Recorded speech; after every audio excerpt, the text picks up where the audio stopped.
ইংরেজরা যখন শাসন করছিল ভারতে, শাসন প্রথমত ঔপনিবেশিক শাসন হিসেবে হয়েছিল, কিন্তু শেষে তারা শাসন ব্যবস্থা ভারতের পুরো নিজের হাতে নিয়ে।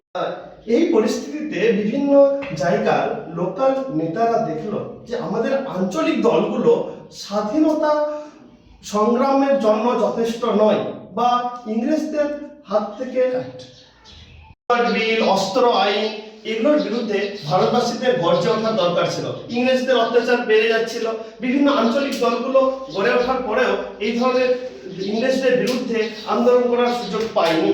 তখন দেখলো যে না, একটা সংগঠন দরকার যেটা ন্যাশনালি ভাবে গোটা ভারতের জনগণকে একসাথে করে ইংরেজদের বিরুদ্ধে লড়বে। কিন্তু তখনও তাদের মধ্যে স্বাধীনতা অর্জনের কোনো ইচ্ছা ছিল না। স্বাধীনতা অর্জনের জন্য যদি বলতে হয়, তখনও কিন্তু ইচ্ছে জন্মায়নি।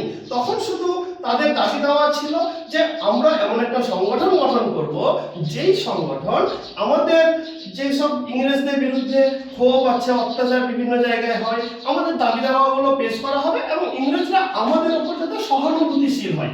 আমরা স্বাধীনতা, তখনও কিন্তু তাদের মনে স্বাধীনতার সম্বন্ধে কোনো চেতনায় আসেনি। এই পরিপ্রেক্ষিতে A.O. হিউম নামে একজন ইংলিশ রিটায়ারমেন্ট ICS অফিসার, তিনি ভাবলেন যে ভারতবাসীদের এক জায়গায় করা দরকার। শুধু উনি নিজেই ভাবেননি, উনি এর মধ্যেই তৎকালীন যে নেতারা ছিলেন তাদের সাথে একটু আলোচনা সেরে ফেলেছিলেন নিজে নিজে গুপ্তভাবে। তখন ঠিক করলেন যে না, তাহলে দেশবাসীকে নিয়ে একটা সংগঠন তৈরি করা দরকার, যেখানে গোটা ভারতের বিভিন্ন মহল থেকে প্রধান ব্যক্তিত্ব যারা, সেই নেতৃবর্গকে এক জায়গায় আনা দরকার।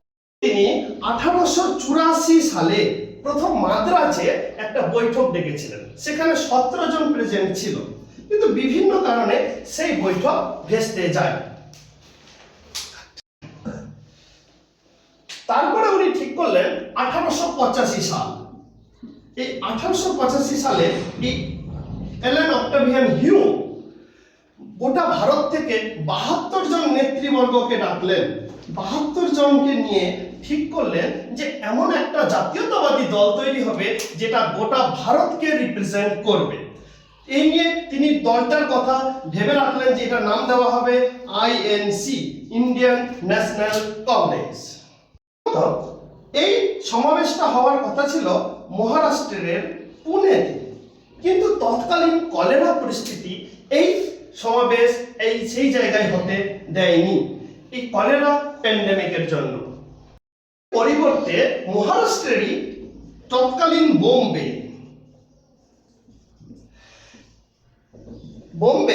গোকুল দাস সংস্কৃত কলেজে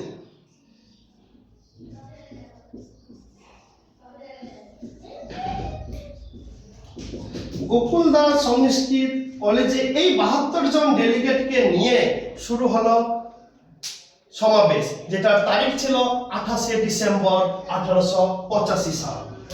এলেন অক্টাভিয়ান হিউমের নেতৃত্বে সে 72 জন ডেলিগেটকে নিয়ে এই সমাবেশের সভাপতি হিসেবে ঘোষণা করা হলো উমেশ চন্দ্র ব্যানার্জিকে।